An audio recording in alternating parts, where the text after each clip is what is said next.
Well, hello everyone. It is Friday night. This is Larry Battson, and you know what we're doing? We're talking all Bigfoot.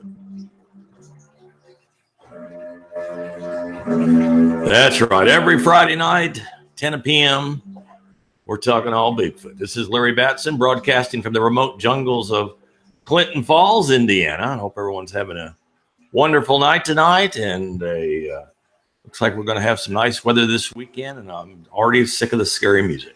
So it's already so you know how that is. As always, my co-host, my son, Mark Dunn. There he be. Hello, Mark. Guten Tag, der Vater. Yeah. A little German. What brought that all about? I don't know. I was doing a little of what they say scurrying to get my computer was dead. I had it unplugged all day. So yeah, that's something I understand about those things. That they need to have some power to operate correctly, and they run our lives. They run and ruin our lives. Hello, Carrie Cole. Nice to have Carrie and Perry Cole with us tonight, as always. Mike Hembry. Hello, Mike. Jody Sharp's going to be our guest on our big Saturday night extravaganza next week. Oh, yeah. I got all of her books. Oh, sweet. She sent them. Oh, I'm telling you, so I'm really excited. Ernie's with us tonight. Great to have Ernie along with us. As always, the Yeti, North America's greatest drinking device. It's also along here with us tonight. Keep that beverage cold for weeks and weeks and weeks and more weeks. Excellent. You know, somebody challenged me on that. They said weeks and weeks. And I said, listen, have you tuned in every week? And they said, yes, I have. And I said, has this drink been cold? And he said, yes. And I said, well, it's been cold for weeks and weeks then, hasn't it? That's right. Yeah. Yeah, that's telling him. Yeah. I'm telling you right now. Hello, Jim. Nice to have Jim Weiser with us. Oh, and the greatest North American Bigfoot researcher, Annabelle, is joining us from Northern Indiana. And you have something in common with Annabelle, Mark. That is what I heard. I heard all the best people are born on the same day. April 6th. April 6th. Yeah, so isn't that amazing? Yes. But it's great to always have the Parkers. You picked a good night to tune in because we've got an extraordinary show tonight. Oh, yes, and hello, Loretta. Yes, we do. Want to remind everyone, though. Got to remind everybody. Yeah, me too. If I hit the right button, which of course I did. The little big feet. Mm-hmm. Oh my Lord! And they're still just $7. That is unbelievable. Unbelievable. That's a steal. That is a steal. And guess what? I actually have the little big feet here live. There they are. I know. Oh, that is too cool. And if you get two and hang them close to one another, listen to this. Oh, nice. Yeah, that'll drive you crazy all the way down the highway. I had to untangle the little big feet before the show. They were all tangled up. Yeah, and if you hang them side by side, you can make them 2 feet or 2 left feet or 2 right feet or whatever you want. That's right. I don't know if that helped. And also, I'm modeling the Sasquatch bracelet. Ooh. Every Bigfooter needs. I know. These are also available. Oh, yeah, we got Sasquatch, and we also have the Bigfoot bracelet. So those are also available. So message me and find out how you can get one or two or three. Yeah, get both. Yeah, that's a good suggestion. Yeah, bracelet on your wrist and a necklace or a Bigfoot around your neck. Little. Yeah, that's right. So that's what we're going to do is I'm getting dizzy already tonight. I got whiplash on that one. I know. They keep. There we go. That's what we were looking for. Ooh. Yes, they do make wind chimes, Loretta. That's very true. Thank you. Yeah. Michael Overton, hi. Nice to have you along with us. I would say with Jennifer. What do you think, Larry? I say if you want really good sounding wind chimes, you need about 50 of them, right? Just to get the right sound. Yeah, 50. Yeah. And I'll be telling Cheryl to make 50. I can't imagine the delight in her face. Yes. Make 50. But that is a good idea. Well, we got an order for 50. That'll remind me of that Big Bang Theory episode. You remember that one? Where Penny had to make the penny blossoms, and they got an order for 1,000 penny blossoms, 24-hour delivery. God, that was close to hilarious. That was beyond. That was crazy. But anyway, I love that show. Oh, I know.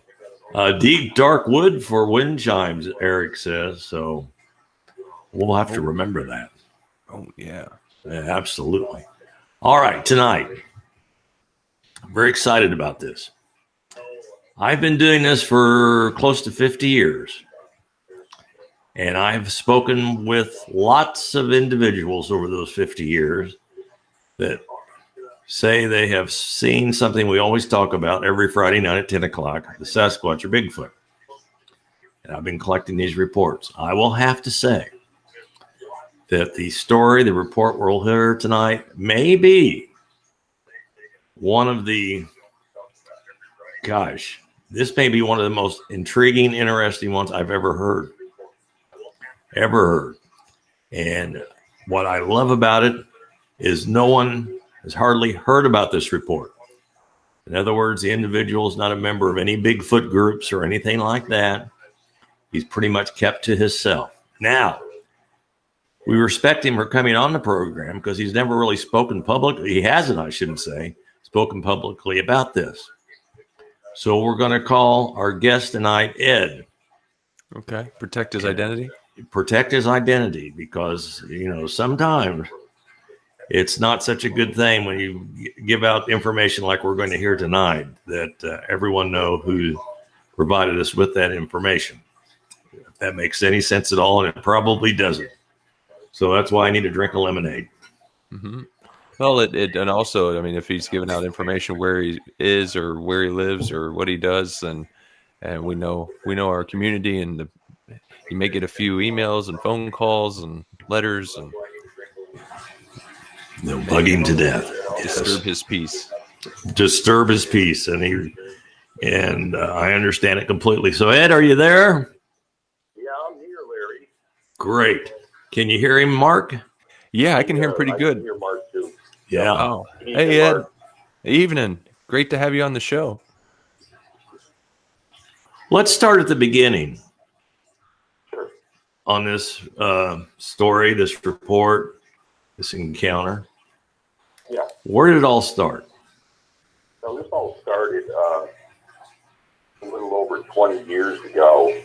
I usually went out by myself hunting, and this was one of those occasions. And when I, just to qualify a little bit, is my background is I hunted all my life. My father taught me, his great uncle taught him, which is we're part Indian. So we learned a lot about tracking and hunting and everything. But this particular occasion, I was by myself, and I usually went in, I'd say probably mile and a half, 2 miles into the woods. I would go where mostly nobody would ever think of going. Hard to get into. It's too steep for some people. But that day was second to the last day of hunting season in this particular state. And I decided that I was going to go and try to get myself some good venison to supplement my freezer, which I needed badly. But anyway, the area that I was in is very deep in history to begin with, but it didn't bother me. I've got a strong background in the military and a strong background in martial arts. I hold 4 separate black belts. So there's not too much that I'm afraid of. I'm wary. You know, I really take a look at the situation beforehand. So I wasn't heated in any way to going in by myself. And it was early in the morning. And I parked my vehicle. I got out. I grabbed my 12 gauge and my sidearm, and I proceeded to hike in. The area that I was hiking in on, I knew quite well. I did my homework to the area on where the deer could possibly be according to the wind direction blowing and the feed that they were feeding off of. And I figured out that they would be on the opposite side of this mountain, but where there was an apple orchard on the other side of the mountain. And they would probably be bedded down up on the knoll, up on top of the mountain. So I proceeded to go in there. It was a crispy kind of a morning. Some of the ground was a little frozen, and there was sporadic spots where you could walk that with dirt or a rock that I could step on to be as quiet as I possibly could. And I knew I would probably jump these deer at the top at that knoll. As I got up to the knoll, I actually heard the deer get up. You can distinctly tell when you jump deer, multiple deer anyway. So I, figured out that they were going to be traveling parallel to this old fire road that I was on. And I knew the area very well, so I knew that what I needed to do to get a shot off was to get out in front of them. So my only alternative was to do what we call a two-step. This is where a human, when they walk, you only hear thump, thump. When an animal, four-legged animal walks, you hear the four legs. So you have to duplicate that. So when they move, I move. And eventually, I was starting to get out in front of them. And I noticed something. They were still paralleling the road, but they were staying at the same distance away from the road. I couldn't see them. I figured they couldn't see me. And I eventually got out far enough in front of them where there was a little bit of hardwood, and it went into some pine, I'm going to call thick tree pine. And I knew there was stone walls on the other side of that, so I knew that would be my first ambush point. They would come through that, over the stone wall, through the pine, and into that light hardwood area. So I took a position up right there. I didn't want to go too far out and be seen by them. And I noticed something to my left. And I immediately thought it was down near a tree, probably about, I'd say, 35 yards from me. And I immediately assumed that it was a deer because it looked like it was curled up and laying next to this tree. So I drew up on it with the shotgun, and it's got to be the buck that's not traveling with these deer that I can hear coming, still coming. And it started to get up a little bit, and I could tell that it wasn't a deer. It didn't fit the silhouette. So out of my peripheral, I'm still trying to watch to see if there's the deer coming through. So I'm still keeping my eye on this. And it got up a little bit more, and I said, "Oh crap!" I said, "It's a bear. It's got to be a bear. I mean, it's too thick at the body. It's got to be a bear." I'm just eliminating things. So I drew up on it again because I don't want to be bum rushed by a bear. Mm-hmm. And it got up a little bit more, and I said, "Oh gosh!" I said, "It's a guy." But he had his head on the other side of the tree, and he wasn't fully erect yet. So I said, "Geez," I said, "I need to, try to get into a little bit of a position, maybe move a foot or two so that I'm not out of his peripheral vision in case the deer do come through. It looked like he didn't know I was there. I didn't want him taking a shot and accidentally shooting me if the deer came running between us. So I'm still watching him and hoping these deer are coming through, and I heard all heck break loose. about 100 yards out, right before the deer would have come over the stone wall. It felt like there was a knockdown drag out in there. And at that time, I took my full view on him, what I thought was a guy. And now it's totally erect, standing next to the tree. And I'm like, God, that's not a guy. Definitely not a guy. So I drew up on it. I'm totally perplexed at, what I'm really looking at. This doesn't fit anything that I know. I had never expected in my wildest dreams that I would be seeing something like this. It stepped away from the tree, like a step backwards, and it looked directly at me. And it did a double take. It couldn't believe that I was there. So obviously I had surprised it. And it was at that point that I really knew that this was not what I expected to see that morning. I just stepped away from the tree. It faced me. Now I'm sizing it up. I got the 12 gauge on it. I'm thinking that, with all my experience, that this thing makes a move on me in the size of this thing, and I'm going to have to empty the shotgun on it. And I still might not be able to stop it in time. I also managed to keep my senses and measure it off on a tree, take an eye level on the tree, find a marker on the tree, so that after this is all over with, I'd be able to walk over, and it wouldn't be a guesstimate of its size. It would be an actual, there's the marker, that's where it was standing. So I checked the wind direction, I checked everything. This thing is standing there, and it took a couple steps towards me. And this is the part that I would have to say that the Bigfoot community would not have been ready for this 20-something years ago to hear this. This thing didn't put his hands up in the air. He put his hands up, shoulder high, palms out, facing me. And I started lowering my shotgun because that's something else I didn't expect. Now I'm curious. I'm not scared. I'm just really curious of what the hell's going on. So I breathed out to see my breath in the air and to check that wind direction. I checked the compass on my shotgun. It was an older shotgun, and it had an idiot compass on the stock. And I checked my wristwatch. And I remember a plane flying overhead, and I said, I can't see this in the dream. This is real. It started walking towards me again, and as it walked towards me, it put its hand now parallel to, even with its shoulders straight out in front of it, palms down. And I'm like, wow, as if this thing is trying to communicate or something. And it put its palms up.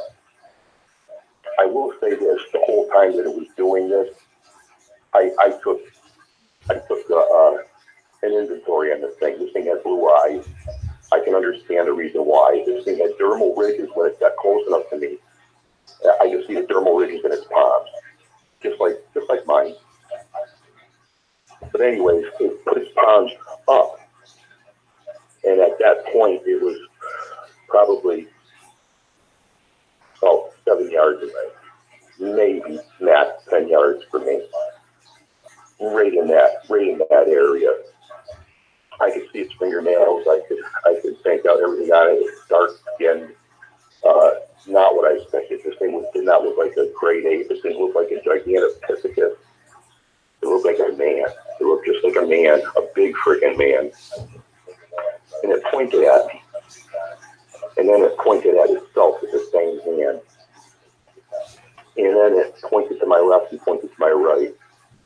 And now I'm thinking, well, okay, now I got my shotgun at, I'm less than half ready. I'm relaxed. I know he's trying to communicate with me, so it doesn't mean me any harm because I surprised it. So I repeated that through this thing. I put my palms out and my palms down, like sorry, I don't have anything. That's what I was assuming that it was asking me if I had something to share or whatever. I put my palms down. Then I pointed to its left, and I pointed to its right. And at that time, it really kind of gawked at me, like in total surprise. And it let out this whoop noise. And I know that now people are associating that with a Sasquatch, and it is true. I mean, if you took somebody who'd never seen a parrot, and they heard a parrot noise, but never seen a parrot, and then you put a parrot in front of them that wasn't making any noise, they couldn't identify that was where a noise would be coming from unless the parrot made the noise. I've seen this thing make the whoop noise. I heard it. I can only tell you this, that if you've ever been to a zoo, you've ever been close to a lion, it really roared out deep, and it resonates completely through your body. That's what this did. It whooped 3 times, and it looked towards the direction of where that ruckus came from, where the deer were supposed to be coming through. Now I know that we're not alone. It's him and me, and there's one or possibly more of them. After it did the whoop noise, it whistled in that direction, just like a man would call another man or another person to them. And it took its right arm, and it, like more, you would say that it whistled and said, hey, you, go that way.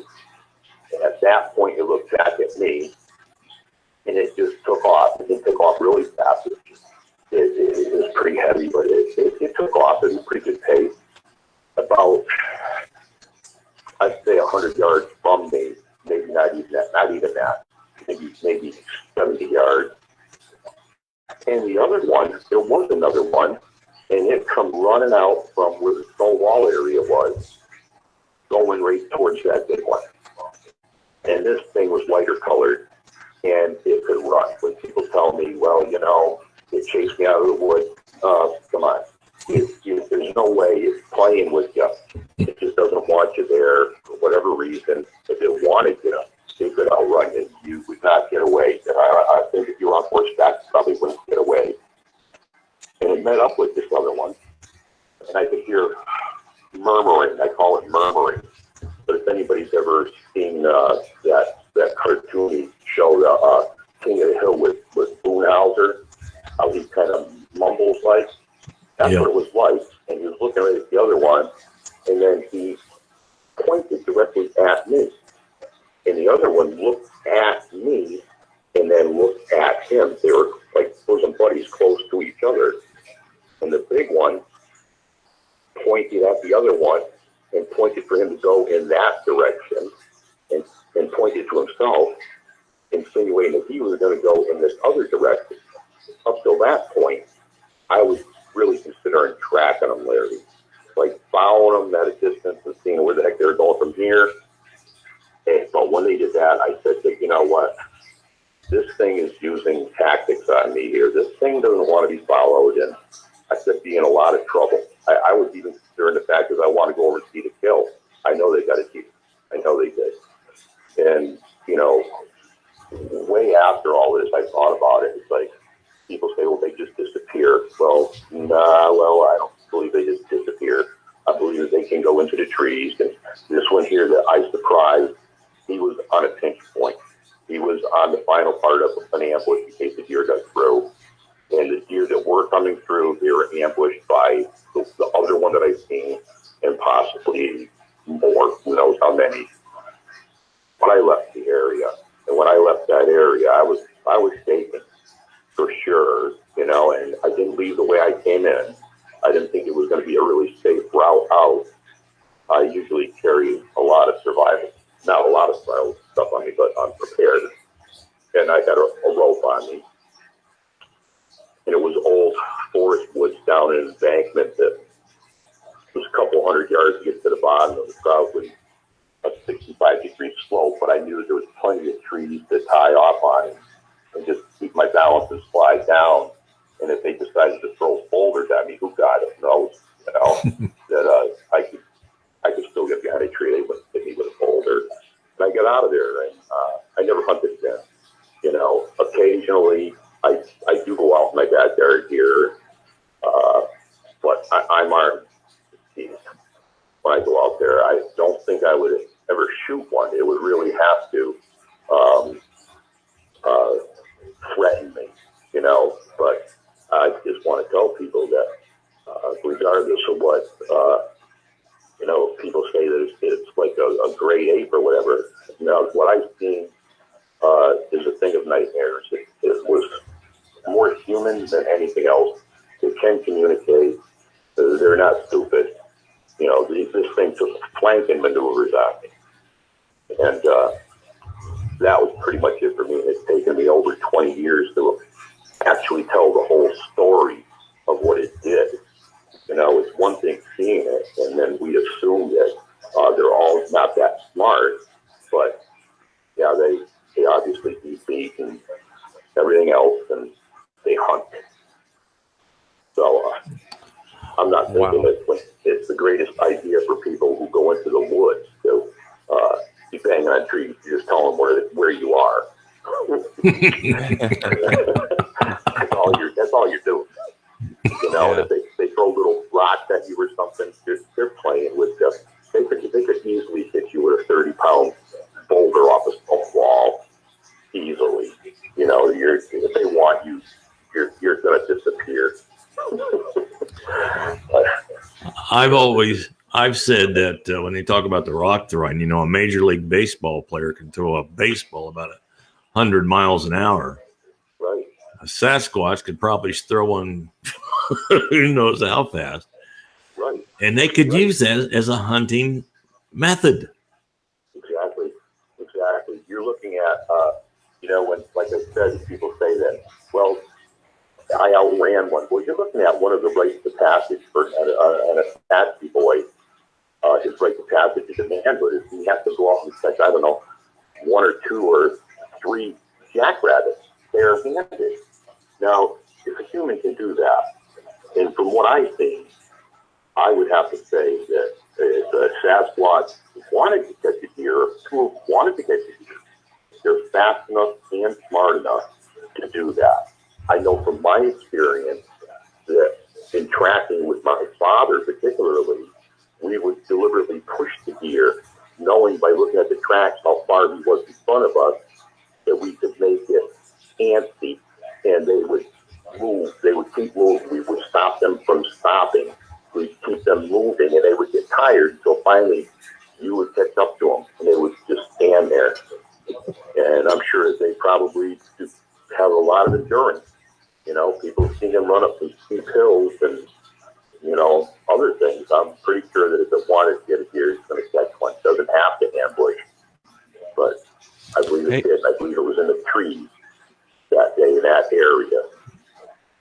Ed, did you get a chance to go back where you got the spot on the height? When I was a kid, signs of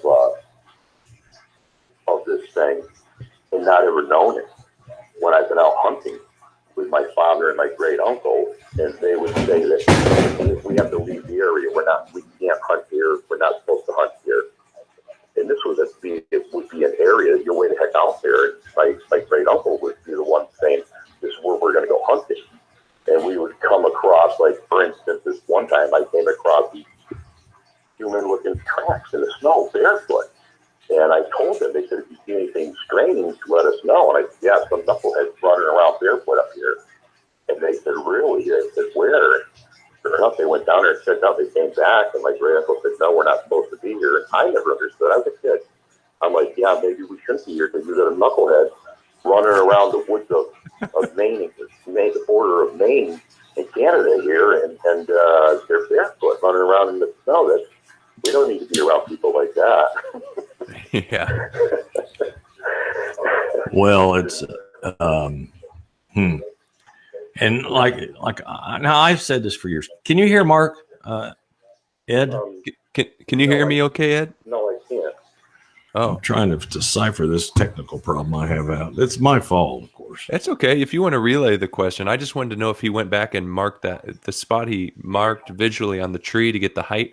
If he went back and measured it. Did you go back and measure the spot on the tree? Yes, I did.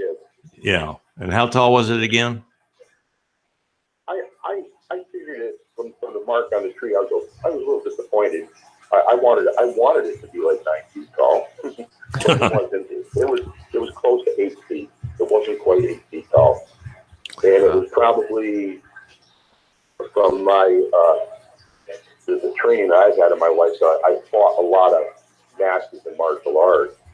I'm very good at guessing weight, and I would have guessed this thing up where it's around 500 to 600 pounds, right around there. So I was a little disappointed in that. Was it muscularly? Was it? You know, and when I watched it run off, I marked, you know, where it ran off through the vegetation and stuff, so that I could figure out its stride, and it was a relaxed stride, and the relaxed stride would have been the same to lead me to be a little bit less than an 8-foot individual that was running like that. It's very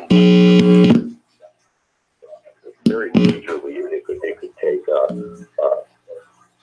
you know, an 8-10 foot stride. You know, they don't seem to bounce like a human does when they're running, particularly through the woods. They seem to be flat out for some reason. They absorb. It seems that they can absorb what they're running on. They can be completely quiet, can't they? Yes, completely quiet. Yes, it's not like you know, they know what they're doing. I mean, I've run through the woods, you know, and I've been hit many times in the head with branches and stuff. You know, as kids will, you know, running through the woods, jumping over things. And if they wanted to, if anybody's ever seen a moose go through the woods, they can just plow through whatever they want to. Mm-hmm. These things are very agile, very athletic. They know exactly what they're doing. And you got to figure if you're like, you know, the difference between a 5-foot person and an 8-foot person on their view of the terrain in front of them is completely different. You know, when you're looking down at any type of a height, you can actually see what's out in front of you. And if they're really at home in that area, they know it very well. They seem to really stick around old cedar runs, you know, which are really, can be really wide. It looks almost like paths through the woods that probably Native Americans used them, you know, a long time ago. That's what I hear more than anything is when someone sees these things move, not only the speed that they can move, but their dexterity, their coordination, nothing like it. Yeah. And like I said, you know, it was the thinking part of what this thing did. You know, that it knew that if I tried to track it, both of them, that they needed to split up so that they could possibly stop me. That would have been the ultimate flanking, split up, and I'd have to choose one of them to follow, and that wouldn't have been a good idea. Yeah. You know, the blue eyes, I can understand the blue eyes because deer have blue eyes. Everybody, when they see a deer mouth, it has brown eyes. That's after death. You know, they have blue eyes. They can, in blue eyes, you can see more in the dark. It allows us more, I think it's red. I'm not quite sure on that, but it allows a lot more light in low light conditions. So they've adapted to that. They've been around for quite a while, and I believe that when, if you were to look at a cat, you know, or a raccoon and shine a flashlight, you're going to see that their eyes don't reflect the light like a human's eyes does. You know, you're going to get the orange and you're going to get the red. And if you were standing there facing one and there was a light behind you, it's probably going to appear that their eyes might be orange because they're picking that light up, reflecting. You know, just my personal opinion on it. Earl from Mississippi said, I had one walk behind me. It was 5 foot. I never heard it till it stepped in the water. Yeah. I believe that. Yeah, they can be sitting right there. You know, man does it all the time. just going out and, if you're in the Boy Scouts playing games and stuff like that, you can, I've been there, you can lay right down right next to a trail and people walk right by you and never even see you there. So these things really know the woods. They know what our capabilities are, for us to become acclimated to the woods. We have to spend, 4 or 5 days out in the woods, and then our hearing opens up and our visual impression on everything opens up. You can see more and hear more, and they've been out there a long time. Yeah. They know every sound that's out there. Well, and their sense of smell is amazing. Yeah. I had a quote unquote Bigfoot researcher tell me that he did not believe they had an exceptional sense of smell. And I said, well, you're wrong. Yeah. You're wrong. Yeah. From what I gather now, in my description, I keep the description pretty close to me. I mean, you do know some details on it that I've been afraid of. I don't want anybody, and I hate to say it, I don't want anybody to call me racist or anything, the skin tone is very dark. It's very dark. Mm-hmm. The nostrils are made for breathing oxygen, for sucking oxygen in. They're big nostrils, and they can smell. Sure, that they can. Yeah. But that morning for me, I had the upper hand. I had the breeze blowing on me, and it was a crisp morning out there. It never really heard me. Never knew that I was there. Well, and he was using that hunting. It was shot, and it gave me. I don't know how to explain it. It just had like, hey, nice job, buddy. Just stuck up on me. Tag you. That's no other way to explain it. It was calm. It knew I had the drop on it. Definitely knew that. That doesn't happen very often. No.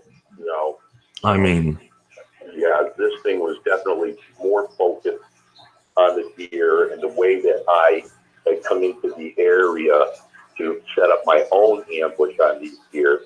I had these deer were on my right, running parallel to the fire road.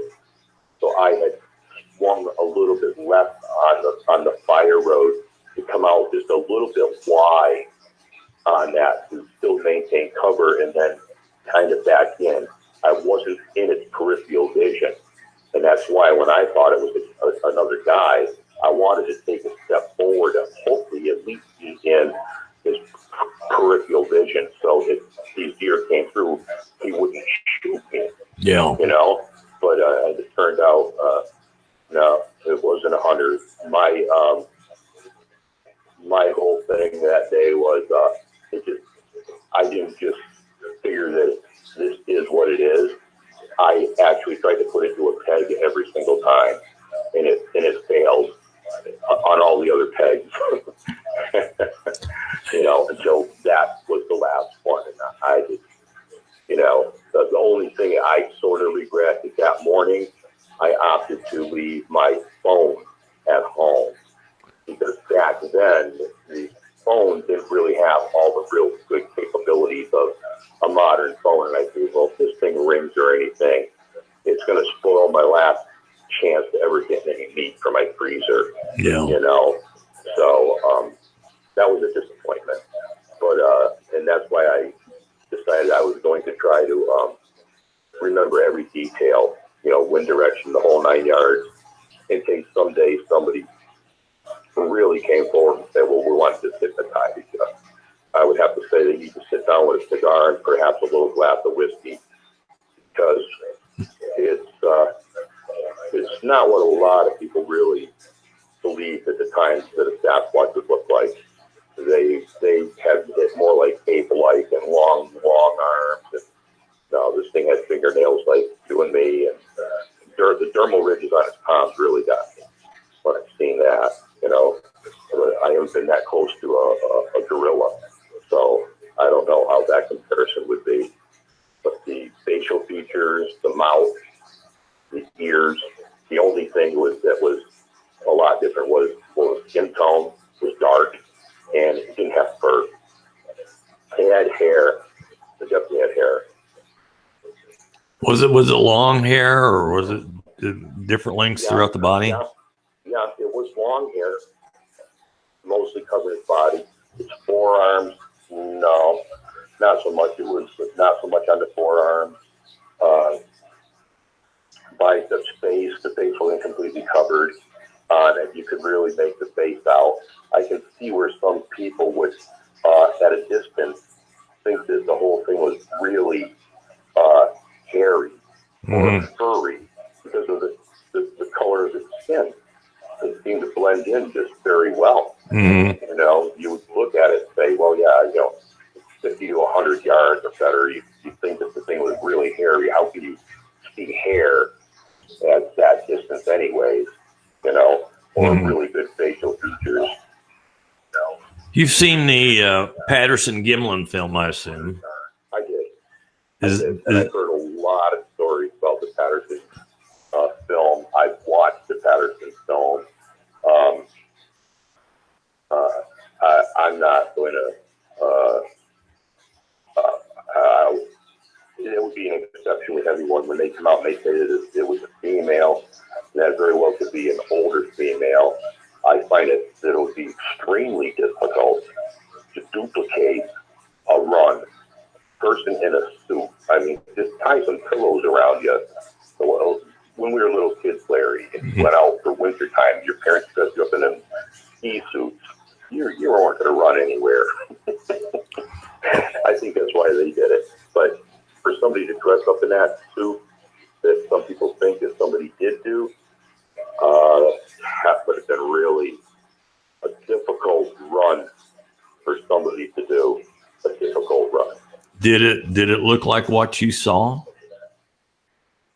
Heavier, yeah, pretty much. If they could get in on the face more, yeah, the face was pretty much in there. It's if they could have zoomed in on that face, it would be disturbing to most people to see something like that. It's not what you would expect. Has he seen any of your drawings, Larry? I'd have to say pretty much. Yeah, that thing in that Patterson film is very heavy. Yeah. Very heavy. I don't know what the distance was. I don't remember that, but it's very heavy. And for something to be that heavy and move like that, yeah. I couldn't say no. It's not.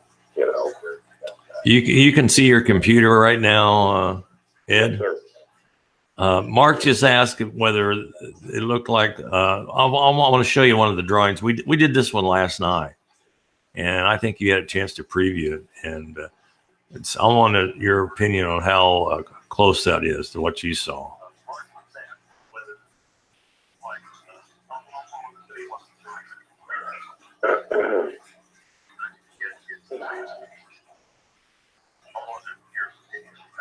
What do you think? That's pretty good. Forehead is a little bit too wide for what I've seen. It's too thick. It had a protruding forehead, but not a whole heck of a lot. The forehead, like you have it rounded out to the outer sides of the eye socket. It's a little bit too far out for me, but the nose you got, the mouth is very human-like.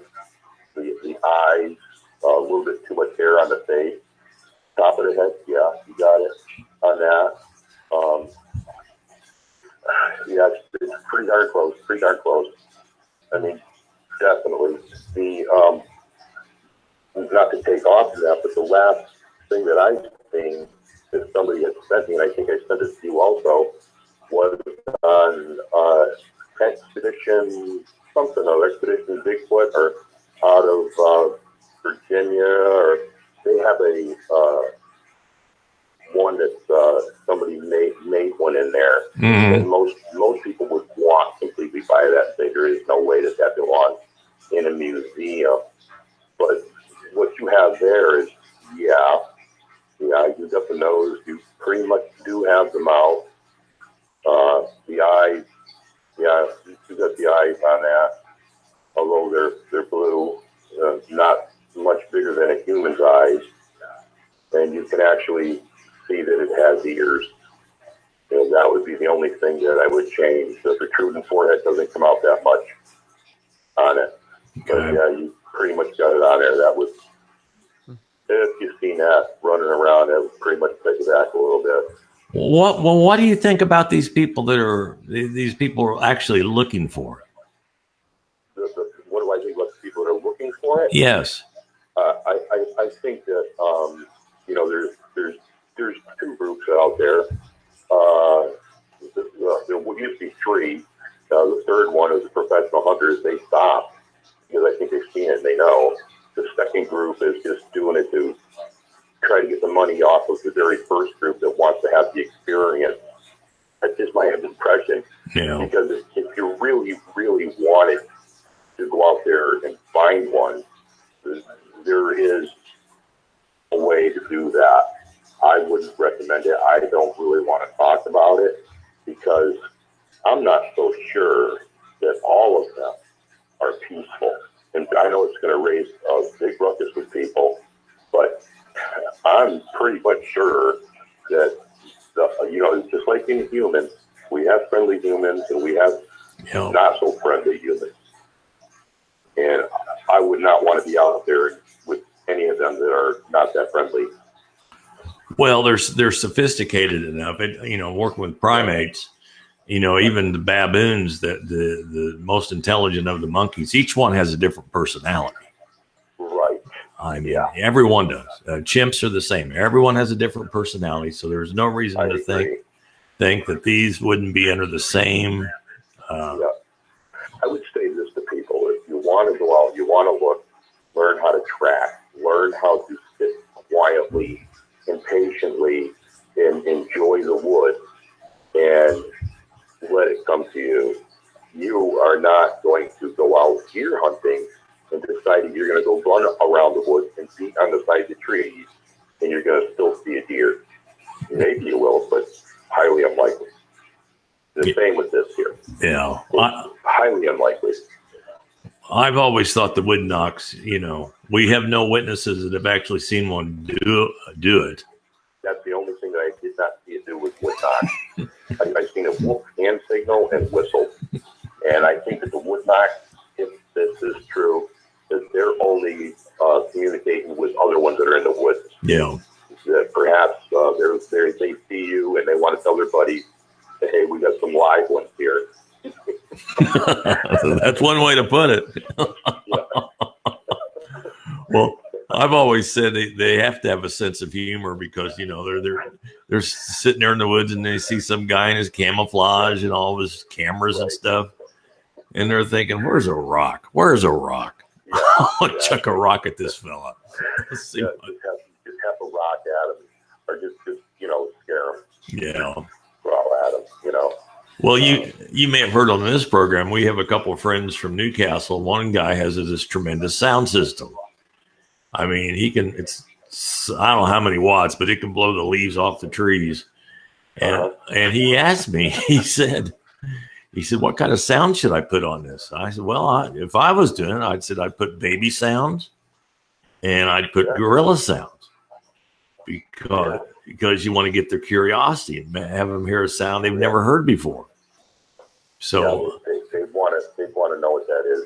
Yeah, they would. Come check it out, particularly if you went in very, very quietly and you went in so that they wouldn't notice you coming. I would say, what the heck is that? That's normal. I didn't see anybody go out back there and I got a funny noise. Mm-hmm. I'd go check it out. Yeah, I absolutely. Of course, I made the joke if they start blasting that sounds in that little park where they were at. Well, it's not little, but there'd be a mad traffic jam for people trying to get the heck out of there, hearing those sounds come out of the building. The other noise that I heard them make was it's an actual language, I believe. It was like murmuring, and I've heard it before somebody described it. And I can't totally duplicate it. I think I'm really close to it, but it's very low, Dude. Very low. And it's like bass, a very low bass. And it's murmuring. You know, it's just like Boonhauser on that show there. You can't really say what they're saying, but it's... Hey, Ed, go ahead and give it a go. I want to hear it. Okay, let me go back my memory here and try it. Okay.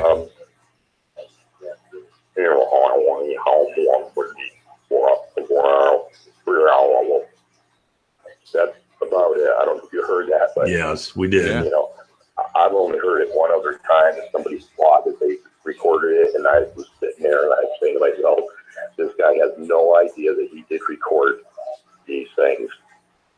Has no idea, but they do. They have a language. They do communicate by sign language and by that right there. They utilize everything. So banging on a tree, yeah. You had to, when this was all happening, there had to be a million things going through your mind. Yeah, there was. Yeah. I was trying to eliminate the possibility that I was in a bad dream.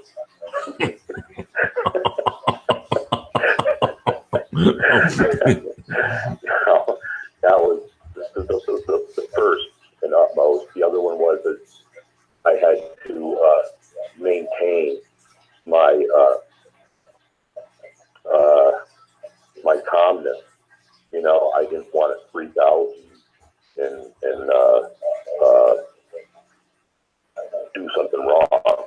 You know, which at that point is like when people say, "Well, I would shoot one." No, you would not, because if you did, if you've seen one like I've seen one, you're telling me that you would shoot a man. Yeah. And I don't believe that anybody would do that. Just take a picture of it if you can. Don't shoot it, you know. Well, not only for that reason, but also, like we've said, you see one, but there's 3 or 4 you don't see. Yeah. Exactly. That went through my mind too. Is after it called the other one over, it did what it did there, is I knew that, well, it's actually calling something over, another one over. There has to be more than that, just one. There has to be maybe 2 more in the woods. So that ran through my mind. At that point, you know, my encounter was almost completely over. I was saying to myself, well, I'm very uncomfortable now. I kind of felt like maybe Custer at his last stand. Right? The best thing here is to possibly retreat, you know, and that's what I proceeded to do tactically, retreat. I never offered it my back, you know, to get out of the area. Smart. Yeah, that was very intelligent. Yeah, because who knows if that second one had a bead on him, just as... But, there was a lot. I remember a plane going over my head and all the things that I could possibly muster and put together so that I could come to grips with what I was actually encountering here. And like I said, you know, I immediately started trying to look this up and everything, and I'm not finding anything on the internet back then, 20-something years ago, that would, you know, if somebody's seen one, it was like 400 yards away and this and that. And I'm like, okay, nobody's really given me what I've seen. I need to know that, you know, what the heck is going on here. And that's about when I decided that I'm probably not ever going to hear this. And if I ever do repeat this, that somebody is going to put the white coat on me and, you know, throw away the key. You know, so I should keep it quiet. And the closest I've ever really come to it is when people bring up a subject and I tell them, really, you really don't believe, or, you know, and they go, nah, I think it's a hoax. I go, well, no, you never really know, but what if? You know, how would you actually handle that? You know, to this day, as I know deep down inside me, that if somebody in the state of Maine said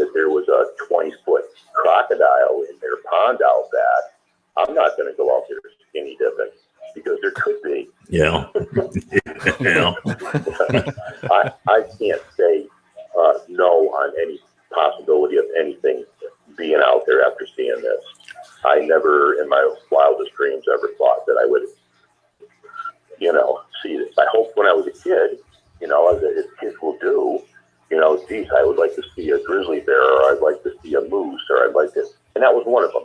Because and growing up with my great uncle and everything is, gee, I'd like to see a Sasquatch. But then I finally came to the conclusion that, well, these things are probably like the missing link, and they're probably like the dinosaur, and they're long, long, long ago forgotten.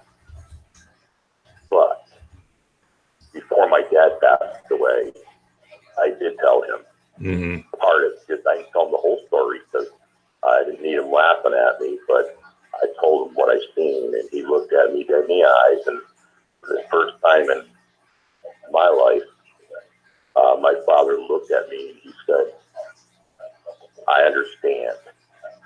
He said, okay, you're right.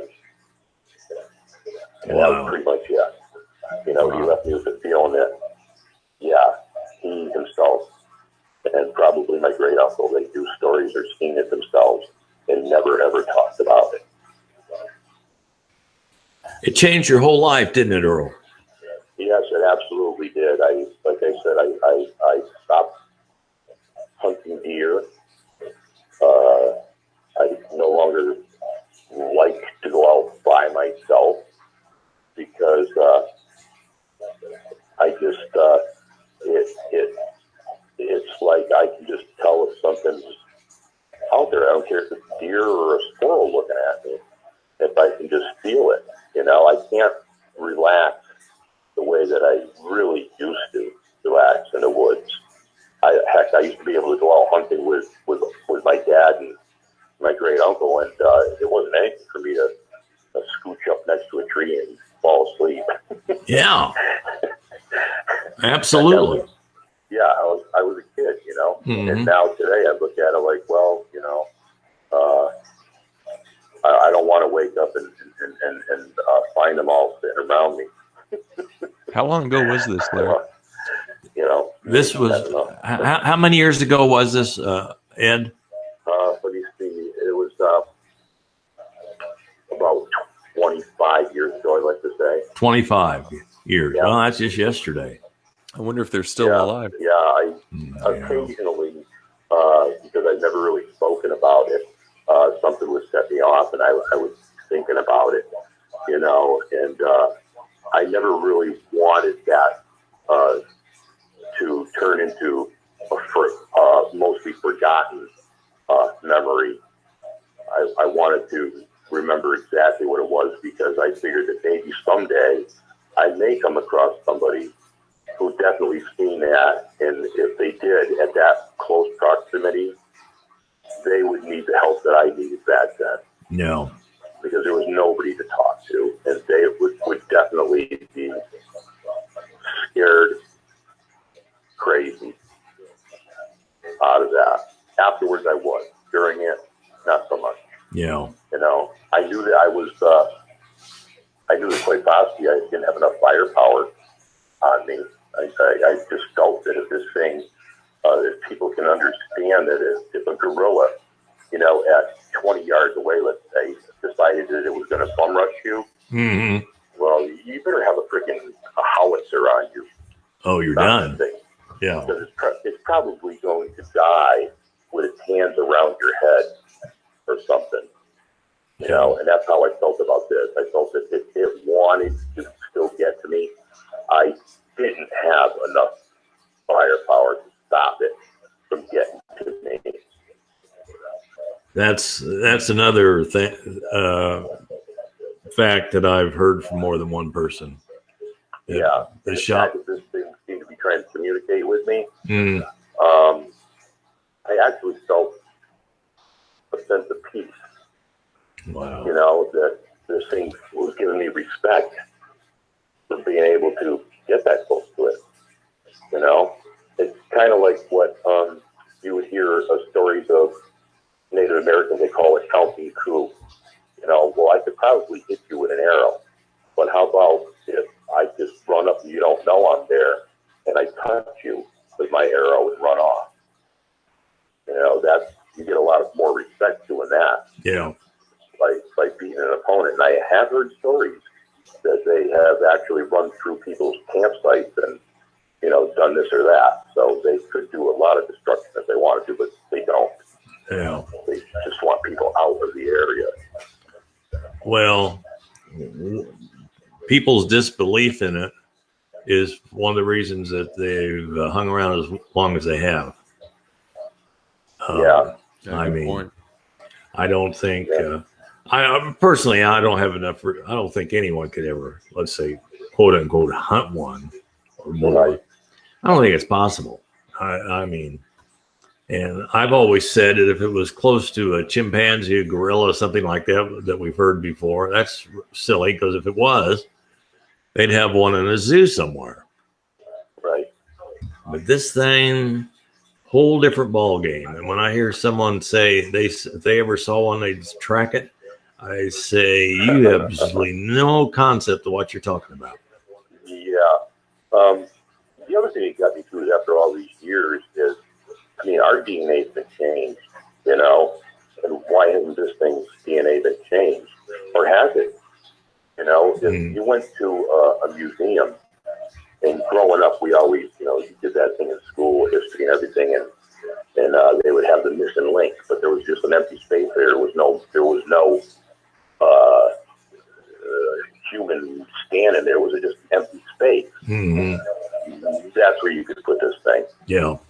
You could put it right in there.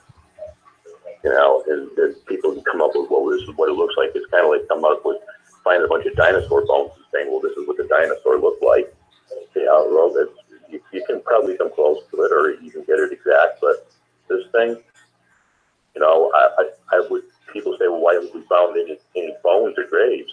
Well, let's take into consideration that what I've seen and the communication this thing had is where you expect to find these bones, maybe under a 600-pound boulder. Yeah. You know, I for one don't go around the woods looking underneath 600-pound boulders. No, that's what you would probably have to do. Or, you know, do they dig in the ground, or, you know, its fingernails are clean. Yeah. It have long fingernails. You know, I've seen people I've seen articles where they create these like teepees and stuff. No, I don't think so. Mm-hmm. I'm with you. Some things like to say no. Yeah, I am totally with you, Ed. I mean, all these things I've said in the past, that and it makes me feel so good to hear what you've said here tonight, because this is a report that has not been through the channels. Right. And Mark and I, even though you can't hear Mark, but my technical problem. Yeah. But we feel honored to have had you come on here tonight and share with us this story, this encounter, and to hear you talk candidly about it and being very, very transparent. Mm-hmm. We couldn't thank you enough. I mean, because this has been absolutely unbelievable tonight. Well, you're more than welcome, Larry and Mark. It's thank you so much. Yeah, Mark says thank you. The honor Larry and Mark goes both ways. It goes both ways, truly. I mean, after all these years, your dad has really got my respect. I've seen what he's done for the children and with the animals and everything, and he has a deep understanding of things that are out there, you know, that he can read, and he's genuinely interested and taking an information gatherer. Okay, and I think you would have to be that if you're going to be dealing with animals in general on that. And I'm just pleased to and honored to be able to tell you, Larry, and you, Mark, this story. Oh, it's unbelievable. I said tonight would be historical, and it has been. It absolutely has. This blew me away. Yeah, it blew Mark away. Mark's just learning about all this, and he's been fortunate because he's had a chance to talk to some very, very knowledgeable people, And tonight, I think, boy, we knocked it out of the park. That's all I can say. We knocked it out of the park. As advertised. As advertised. As advertised. Yes. Ed, thank you so much, man. This was absolutely fantastic. You're very welcome. Thank you for having me on. Yeah, and we're going to keep in touch because there's someone else I want you to talk to down the road. And this gentleman, you guys would have a lot to talk about. So Fantastic. we're going to do that.